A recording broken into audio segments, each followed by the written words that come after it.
नमस्कार दोस्तों, स्वागत है आपका हमारे चैनल पीसा स्टडी में।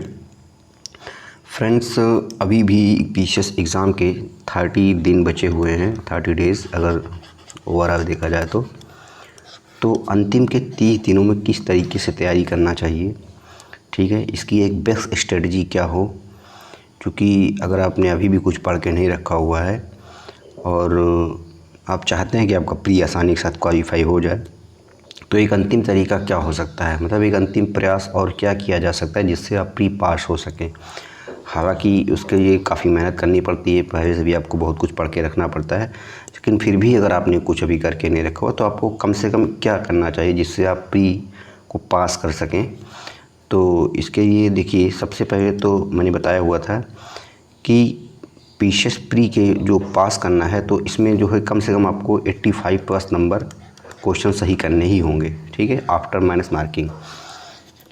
तो अगर आप इतने क्वेश्चन सही करते हैं तो सीधी सी बात है आप पीसीएस प्री आसानी से क्वालिफाई करेंगे। और मैंने भी किया हुआ है, हर बार मेरा जो है लगातार पीसीएस प्री क्वालिफाई हो जाता है बहुत ही आसानी के साथ। तो क्या स्ट्रेटजी है जो अपनाना चाहिए आपको, तो मैंने बताया भी हुआ था कि सबसे पहले तो आपको यूपी पीसीएस का जो भी पीवाईक्यू है, ठीक है, पीवाईक्यू कम से कम अगर आप 10 साल से 15 साल तक, मतलब जितना आप कर पाएँ 10 साल 15 साल 20 साल का, तो बहुत ही अच्छा रहेगा। आप पीवाईक्यू को ज़रूर कवर करें। जब आप पूरा पीवाईक्यू कवर कर लेते हैं फ्रेंड्स, तो इससे फ़ायदा ये होता है कि एग्ज़ामिनर जो क्वेश्चन बनाता है वो उसी में हेर फेर करके नए क्वेश्चन को बना देता है। नए क्वेश्चन बनने की संभावना बहुत कम होती है, और जो नए क्वेश्चन बनते भी हैं तो ऐसा नहीं होता है कि वो जो है बहुत ही जो है उस टाइप के क्वेश्चन होता है कि आप ना कर पाएँ, बट वो क्वेश्चन सभी के लिए कहीं ना कहीं एक जैसा क्वेश्चन होता है। अगर आप नहीं भी कर पाएंगे तो वो जो है सभी बच्चों के लिए इक्वल क्वेश्चन होता है, तो उससे ज़्यादा इफ़ेक्ट पड़ता नहीं है। क्योंकि अगर वो 90% बच्चे होते हैं जिनका वो क्वेश्चन रॉन्ग ही होता है, केवल 10% बच्चे ही होते हैं जो नए क्वेश्चन को सही करते हैं आसानी के साथ, ठीक है। तो इससे कोई इफ़ेक्ट ज़्यादा पड़ेगा नहीं।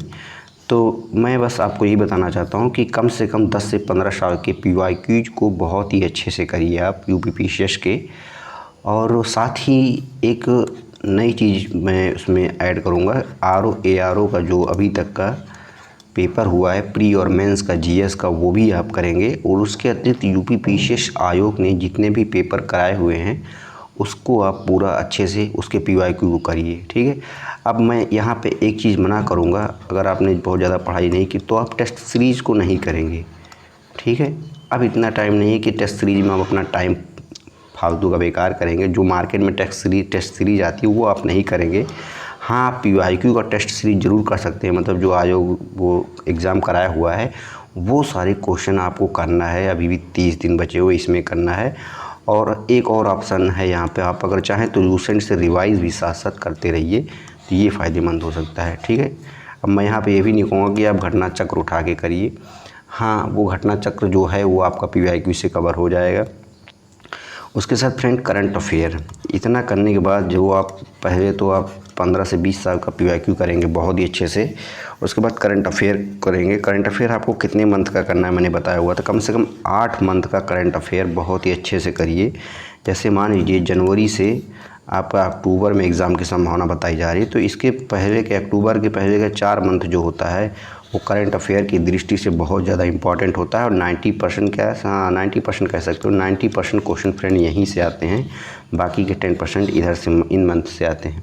हालांकि कभी कभी ये 70 भी हो जाता है, लेकिन हाँ ये मतलब मान के चलिए कि जो एग्ज़ाम के बिफोर 4 मंथ होता है उसके पहले का 4 महीना होता है बहुत ज़्यादा इंपॉर्टेंट होता है। तो आप इन महीनों को के करंट अफेयर्स को अगर अच्छे से तैयार करेंगे तो ज़्यादातर क्वेश्चन आप सही कर पाएंगे। और फ्रेंड्स, दूसरी बात कि 30 दिन जो बचे हुए हैं, आप जो भी चीज़ें पढ़ेंगे वो मोस्ट इम्पॉर्टेंट चीज़ें पढ़ेंगे। ऐसा नहीं है कि आप जो भी उठाएंगे, जहाँ से क्वेश्चन 1-2 आ रहा है उसको उठा के पढ़ना शुरू कर देंगे, उससे आपको फ़ायदा बहुत कम होगा। उस तरीके से आप मत पढ़िए। जहाँ से क्वेश्चन, जैसे आपको पता है कि अनुच्छेद से क्वेश्चन ज़्यादा आता है तो अनुच्छेद पूरा तैयार कर डालिए। आपको पता है अनुसूची से क्वेश्चन ज़्यादा आता है, अनुसूची तैयार कर डालिए, ठीक है। जहाँ से क्वेश्चन, जैसे ज्योग्राफी में आपको पता है कि एक हवा से क्वेश्चन आएगा, वहाँ उसको पढ़ डालिए। पठार से एक क्वेश्चन आएगा, वहाँ से पढ़ डालिए। मतलब जहाँ से क्वेश्चन आ रहा है टारगेटेड तैयारी करना है आपको, ठीक है। आपको एक टारगेटेड बेस्ड तैयारी करना पड़ेगा कि जहाँ से क्वेश्चन पूछे जाते हैं वहीं से आपको उसको पूरा अच्छे से सिलेबस को कवर करना है। साथ ही फ्रेंड करंट अफेयर में कोशिश करना है कि हर हालत में मुझे 25+ क्वेश्चन सही करने हैं, बल्कि और ज़्यादा ही इसमें आप सही कर सकते हैं। 30 अगर 40 क्वेश्चन आ रहा है तो कम से कम 30 क्वेश्चन आप करंट अफेयर में सही करिए। और करंट अफेयर में सही करना बहुत ही आसान है, बस आप करंट अफेयर्स को बार बार रिवाइज करते रहिए। उसको जो है विभिन्न मैगजीन से पढ़िए और साथ में यूट्यूब से देख सकते हैं, और जो भी सोर्स है वहाँ से आप करंट अफेयर को आसानी से कर सकते हैं। करंट अफेयर ज़्यादा सही करने से दोस्तों फ़ायदा ये होता है, क्योंकि आप करंट अफेयर जब ज़्यादा सही करते हैं तो कहीं ना कहीं आपका जो सब्जेक्ट पर भार होता है वो कम हो जाता है, और जो पुराने एस्पिरेंट होते हैं उनकी तुलना में भी आप अच्छा करते हैं, क्योंकि करंट अफेयर सबके लिए बराबर होता है। कोई ऐसा नहीं है कि करंट अफेयर 5 साल पहले का पूछ रहा है तो आपके लिए जो करंट अफेयर है, जो नए एस्पिरेंट हैं उनके लिए जो करंट अफेयर है, उसी तरह के करंट अफेयर पुराने एस्पिरेंट के लिए भी होता है। तो वहाँ पे आप उनके साथ बराबर फाइट करते हैं। तो इस वजह से अगर आप करंट अफेयर में ज़्यादा क्वेश्चन सही कर लेते हैं तो इससे क्या होता है कि आप पुराने स्टूडेंट की तुलना में काफ़ी अच्छा करते हैं, क्योंकि जीएस में तो वो ठीक ठाक कर जाते हैं बट करंट अफेयर में पीछे हो जाते हैं कभी कभी। तो आप जो है अगर करंट अफेयर जो नए एस्पिरेंट हैं उनके लिए बताऊँ, करंट अफेयर अगर आपका बहुत ही अच्छे से स्ट्रांग है और ज़्यादातर क्वेश्चन आप सही करते हैं तो मेरा विश्वास मानिए कि आप जो है बहुत ही अच्छा फाइट करेंगे और आसानी से चीज़ों को मैनेज करेंगे और अच्छा गेन करेंगे नंबर, ठीक है। तो इस तरीके से आप तैयारी करिए। और एक लास्ट में फ्रेंड्स ये बताऊंगा कि रिवीजन स्टडी को मत छोड़िएगा। आपका जो समय है वो रिवीजन का है। अगर आप रिवीजन बहुत अच्छे से करते हैं तो चीज़ें आपके दिमाग में अच्छे से रहेंगी। अभी तक आपने क्या पढ़ के रखा वो ज़्यादा मायने नहीं रखता है, क्योंकि वो तो ठीक है, चाहिए आपने पढ़ के जो भी रखा, लेकिन अगर आपने अब नहीं पढ़ा, पहले भी पढ़ के रखा हुआ है तो बहुत ज़्यादा फ़ायदा नहीं, क्योंकि जो दिमाग में चीज़ें रहेंगी वो अब 1 महीना जो आप पढ़ेंगे वो जो आपके दिमाग में ज़्यादा रहेंगी। तो इस वजह से अब जो है आप लापरवाही बिल्कुल ना बरतें। अब ज़्यादा से ज़्यादा रिवीजन करें। जो आपने नोट्स बना के रखा हुआ उसको बार बार देखें, ठीक है। अपने नोट्स को रिवाइज करें। साथ ही जो भी पीडीएफ आपके पास है जीएस की उसको आप अच्छे से पढ़िए। साथ ही पीवाईक्यू जो भी क्वेश्चन आपने गलत किए हैं उनको बार बार पढ़िए। तो इस तरीके की स्ट्रेटजी बनाइए और साथ में रिवीजन बार बार करते रहिए। जब आप बार बार रिवीजन करते रहेंगे तो चीज़ें आपके दिमाग में हमेशा बनी रहेंगी और एग्ज़ाम तक आते आते आप अच्छा करेंगे। क्योंकि देखिए यहाँ पे एक चीज़ मैं और बता दूँ, कुछ बच्चे होते हैं जो शुरू में पढ़ाई शुरू करते हैं, ऐसे शुरू करेंगे उनका ग्राफ इस तरह जाएगा, और जब एग्ज़ाम के 1 मंथ बचता है तो उनका ग्राफ कैसे आने लगता है, इस तरीके से, ठीक है। उनकी पढ़ाई का स्तर नीचे आने लगता है और आज एग्ज़ाम है मान लीजिए, ठीक है। तो ऐसे बच्चे जो पास होने की संभावना होती है प्री में बहुत कम होती है, क्योंकि होता ये है कि आपने यहाँ पे बहुत अच्छे से तैयारी किया था लेकिन यहाँ पे आपका रिवीजन और पढ़ाई का स्टेटस गिरा, तो इसकी वजह से यहाँ से आप चूक सकते हैं। बट जो है कुछ बच्चे ऐसे होते हैं जिनकी जो स्ट्रेटजी होती है वो शुरू में तो इस तरह से उनका कर्व चलता है, पर जैसे एग्ज़ाम आता है वो इस तरह से उनका कर्व हो जाता है, ठीक है। और एग्ज़ाम का डेट यहाँ पे होता है। तो आप सोचिए जो बच्चा यहाँ पे कम पढ़ रहा था और एग्ज़ाम से 1 महीना पहले उनका कर्व इस तरह से गया, सोचिए उनकी तैयारी का स्तर क्या होगा। वो बहुत इनकी तुलना में ज़्यादा अच्छा करेंगे। भले ही इन्होंने 7 महीने तक इसको अच्छे से तैयारी किया हो, बट अगर इस बच्चे ने 2 महीने तक इस तरीके से अंतिम के 2 महीने इस तरह से स्ट्रेटजी बना के तैयारी किया और एग्ज़ाम के डेट तक भी उसका जो वो था कर्व था, देखिए वो हाई पे था, पढ़ने की स्ट्रेटजी जो भी रिवीजन स्ट्रेटजी थी उसको वो हाई पे था, तो सीरीज बात ये बच्चा ज़रूर क्वालिफाई करेगा, क्योंकि यहाँ पे इसका जो पढ़ने का जो अपना रिवीजन स्ट्रेटजी और ये सारे कुछ था वो यहाँ पे हाई पे है। तो ऐसे बच्चे सब पास होने की संभावना ज़्यादा होती है। तो ये स्ट्रेटजी ना अपना के ये स्ट्रेटजी ज़रूर अपनाइए आप। इस तरीके से आप पढ़िए, अंतिम में ज़्यादा से ज़्यादा टाइम दीजिए, रिवीजन करिए चीज़ों को, तब आप बहुत ही बेहतर करेंगे, ठीक है। मेरा कर्व से समझाने का मतलब बस यही था, ताकि आप आसानी से चीज़ों को समझ सकें। और फ्रेंड्स कुछ मानवीय त्रुटियाँ आप पेपर में नहीं करेंगे, ये चीज़ आप ध्यान रखेंगे। पेपर पास आ रहा है तो आप जो है पहली बार तो आप डरेंगे नहीं, बिल्कुल भी ऐसा नहीं कि मन में डर सा आ गया, क्योंकि अगर आप डरेंगे फ्रेंड्स तो सीधी सी बात जो चीज़ें याद रहती हैं वो दिमाग से उतर जाती है। तो आप परिणाम के बारे में मत सोचिए, बस केवल मेहनत करिए। और साथ ही में जो फ्रेंड्स जो है कुछ त्रुटियाँ, जैसे कि पेपर करते समय जो हाँ और नहीं वाला क्वेश्चन होता है वो बच्चे सही से पढ़ते नहीं हैं, तो इस चीज़ को ध्यान रखना है। ये मिस्टेक आप नहीं करेंगे, ठीक है। तो इससे कम से कम आपसे 2 से 3 क्वेश्चन ज़्यादा आप सही होगा।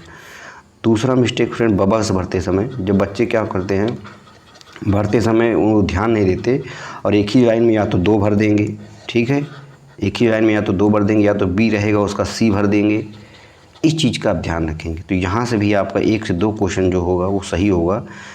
क्योंकि अक्सर फ्रेंड्स होता ये है कि बच्चे जो क्वेश्चन नहीं आ रहा है अगर वो आप गलत कर रहे हैं तब तो ठीक है, बट जो क्वेश्चन आ रहा है वो आप अगर बाय डिफ़ॉल्ट मिस्टेक कर देते हैं तो ये मान लीजिए कि आप बहुत ही बड़ा ब्लंडर कर रहे हैं। तो इससे जो है क्योंकि आपको पता है बहुत ज़्यादा कंपटीशन, तो ऐसी स्थिति में अगर आप 1-1, 2-2 क्वेश्चन नहीं बचाएंगे, मानवीय त्रुटियाँ जो हो रही हैं ये इस टाइप की, उनको अगर नहीं बचाएंगे तो आप मतलब चूक सकते हैं प्री पास करने से। तो ऐसी मिस्टेक्स को कम करिए। हालांकि ये तो त्रुटि हो जाती है, बट जो है कोशिश करिए, इस वजह से मैं पहले से बता दे रहा हूँ किस टाइप की त्रुटियाँ हो जाती हैं। ये कोशिश करिए कि ये त्रुटियाँ आपसे ना हो कि एक ही लाइन में जो बी भरना था उसमें आपने सी भर दिया, और किसी में आपको जो है 1 भरना था आपने उसमें 2-2 गोले भर दिए, ए और बी दोनों भर दिए। ठीक है, इस चीज़ का ध्यान रखेंगे। साथ ही क्वेश्चन को पढ़ते समय बहुत ही सावधानी से क्वेश्चन को पढ़ेंगे। फ्रेंड्स कभी कभी होता है कि पेपर में, जैसे कि एक और सावधानी मैं बताऊंगा आपको कि जैसे पेपर आपको दिया गया तो हो सकता है किसी स्टूडेंट का ज्योग्राफी बहुत स्ट्रांग हो, किसी का साइंस बहुत स्ट्रांग हो, किसी का करंट अफेयर बहुत स्ट्रांग हो। तो ऐसा होता है, ज़रूरी नहीं कि हर स्टूडेंट का सब कुछ स्ट्रांग हो। बट अब चूँकि पेपर के सीरीज कई प्रकार के होते हैं, तो मान लीजिए किसी का ए सीरीज था और उस स्टूडेंट का इकोनॉमिक्स वीक था और सबसे पहले उसके क्वेश्चन इकोनॉमिक्स के ही शुरू हुए थे। तो सीधी बात है, जब वो क्वेश्चन पेपर उठाएगा और उसको 1 से 10 तक क्वेश्चन समझ ही नहीं आ रहा है कि क्या है, कौन सा क्वेश्चन पूछा है, तो हो सकता है कि उसका मोराल डाउन हो जाए और सारा पेपर बेकार जाए। ठीक है, और एक दूसरा स्टूडेंट है जिसका जो है साइंस अच्छा है और उसको शुरू में ही साइंस मिल जाता है, बहुत इच्छा करता है और आगे के पेपर भी क्वेश्चन भी वो सही करेगा क्योंकि उसका कॉन्फिडेंस यहाँ पे अप हो जाएगा और वो बहुत इच्छा करेगा। तो यहाँ पे मैं एक सावधानी ये बरतना हूँ, जैसे आपका जो भी सब्जेक्ट स्ट्रांग है आप वहाँ से स्टार्ट करिए। ज़रूरी नहीं है शुरू में जो क्वेश्चन दे दिया गया आप उसी से स्टार्ट कर रहे हैं। इससे क्या होगा, अपने कॉन्फिडेंस को बस क्या करना है, अच्छा करना है। आप जो पोर्शन आपको नहीं आ रहा आप उसको बाद में करिए। कभी कभी होता है कि जो पोर्शन आपको नहीं आ रहा अगर आप उसको बाद में करेंगे तो आप उस क्वेश्चन को भी सही कर लेते हैं आसानी के साथ। ठीक है, शुरू में आप अपने जो भी वीक पोर्शन है, जो भी वीक सब्जेक्ट है, आप वहाँ से पेपर को स्टार्ट ना करिएगा, तो इससे आपको फ़ायदा मिलेगा। ठीक है, तो इस चीज़ की जो मेरे साथ भी हुआ है, तो मैंने तो चूँकि एक्सपीरियंस से आदमी धीरे धीरे सीख जाता है, बट मैं बता रहा हूँ कि इस चीज़ को आप गलती मत करिएगा। नए एस्पिरेंट जो भी हैं, जहाँ से जो भी सब्जेक्ट आपका स्ट्रांग है वहाँ से आप स्टार्ट करिए। जब वहाँ आप सही करेंगे तो पूरे पेपर में आपको कॉन्फिडेंस अच्छा होगा, और जब आपका कॉन्फिडेंस अच्छा होगा तो सीधी बात है आप पेपर को बहुत ही अच्छे से मैनेज कर ले जाएंगे। कहीं ऐसा ना हो कि गलती से आपने जो आपको नहीं आता वहीं से स्टार्ट करेंगे तो आपका दिमाग डिस्टर्ब होगा तो सीधी बात जो क्वेश्चन आपको आगे आएगा भी वो भी आप अच्छे से नहीं कर पाएंगे। तो ये जो मैं बता रहा हूँ कुछ मानवीय त्रुटियाँ हैं, कुछ और सावधानियाँ हैं, इनको आप ज़रूर बरतें। और साथ ही फ्रेंड्स पेपर देते जब जाएंगे वहाँ पे तो किसी से आप फर्जी का डिस्कशन ना करिए, किसी से फर्जी का आप जो है वहाँ पे क्वेश्चन मत पूछिए कि इसका आंसर क्या होगा। जो आपने कर दिया तो वो आपके पेपर में पैक हो गया है, आपने अमुमार में पैक हो गया, तो आप जो है बार बार उससे पूछिए मत इसका क्या आंसर होगा, गलत होगा। हाँ, एग्ज़ाम के बाद आप खूब मिला लीजिए, उसमें कोई दिक्कत नहीं, लेकिन ड्यूरिंग द एग्ज़ाम के जो भी बीच में गैप होता है उसमें आप कुछ पूछेंगे नहीं किसी से। सीसेट के पेपर में आप सीसेट के कुछ फार्मूलाज वगैरह होते हैं जो मैथ वगैरह, उसको बैठ के आप थोड़ा सा देख के रिवाइज़ कर सकते हैं।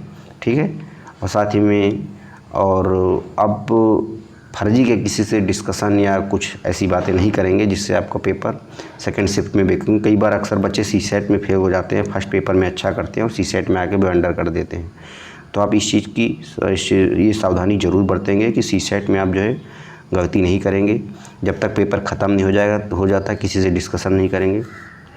और फ्रेंड्स एक सावधानी ये है कि पेपर से पहले आपको क्या करना है, जो पेपर जिस दिन होगा उसके 1-2 दिन 4 दिन 5 दिन पहले प्रेशर थोड़ा सा ज़्यादा बढ़ जाता है सामान्य की तुलना में।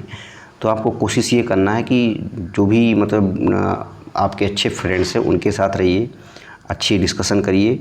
और 5-6 दिन जो बचता है अंतिम के उसमें पढ़ाई बहुत ज़्यादा नहीं होती है। अगर मैं आपको सही बता दूं कि उसमें बस केवल रिवीजन तो काफ़ी अच्छा होता है, बट जो है उसमें बहुत अच्छी पढ़ाई, क्योंकि उसमें तनाव ज़्यादा आ जाता है। तो कोशिश ये करिएगा कि आप पढ़ते रहिएगा, बट जो है आप प्रेशर मत लीजिएगा। ठीक है, कि दिमाग में प्रेशर आ रहा है और ये मतलब पढ़ा नहीं जा रहा, मतलब अगर नहीं आ रहा है तो बंद करके रख दीजिए किताब। जरूर ज़बरदस्ती पढ़ने का प्रयास मत करिएगा, क्योंकि ज़बरदस्ती आप पढ़ेंगे तो इससे भी चीज़ें जो है गड़बड़ हो जाती हैं कभी कभी।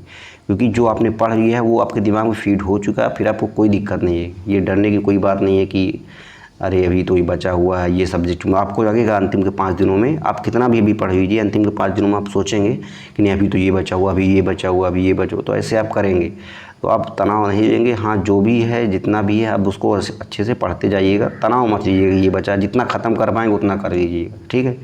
मगर दिमाग में ये मत बताइएगा कि नहीं ये बचा है वो बचा है, इससे क्या होता है दिमाग में एक अनकॉन्शियस आपके दिमाग में पहुंच जाता है कि मेरा ये बचा हुआ, तो वहाँ से भी थोड़ा सा इफ़ेक्ट पड़ता है उसका, तो इस चीज़ से आप भी बचिएगा। और बाकी मैंने बता दिया हुआ है। और जो एग्ज़ाम पोस्टपोन का बता रहे हैं सब, तो वो आप अभी छोड़ दीजिए, जो ऑफिशियल न्यूज़ होगा फ्रेंड्स आएगा। क्या अगर पोस्टपोन होगा तो आप पढ़ना बंद कर देंगे क्या, ये बताइए, आप पूछिए खुद से। क्या आप घूमने लग जाएंगे, क्या आप पढ़ेंगे नहीं? तो आप पोस्टपोन के बारे में छोड़ दीजिए, जो होना होगा आज वो खुद ही करेगा। फर्जी का ये क्वेश्चन पूछने और जो बताने वालों से दूर रहिए, ठीक है। हाँ अगर पता चल रहा है कहीं से तो आप जान सकते हैं, बट उसके पीछे मत पड़िए बार बार कि नहीं होगा कि नहीं होगा, उसमें परेशान हैं आप, बार बार न्यूज़ देख रहे हैं। अगर होना होगा तो हो जाएगा, नहीं होना होगा बट आप अपनी तैयारी तो रखिए। अगर नहीं होगा आगे होगा बाय द वे, तो तैयारी तो आपकी रहेगी, ऐसा तो है नहीं कि तैयारी ख़त्म हो जाएगी, ठीक है। तो तैयारी थोड़ी ना छोड़ना है आपको, तो इस चीज़ से आप दूर रहिए। और चैनल पे अगर आप नए हैं तो चैनल को सब्सक्राइब कर दीजिए, लाइक कर दीजिए, शेयर कर दीजिए। Thank you.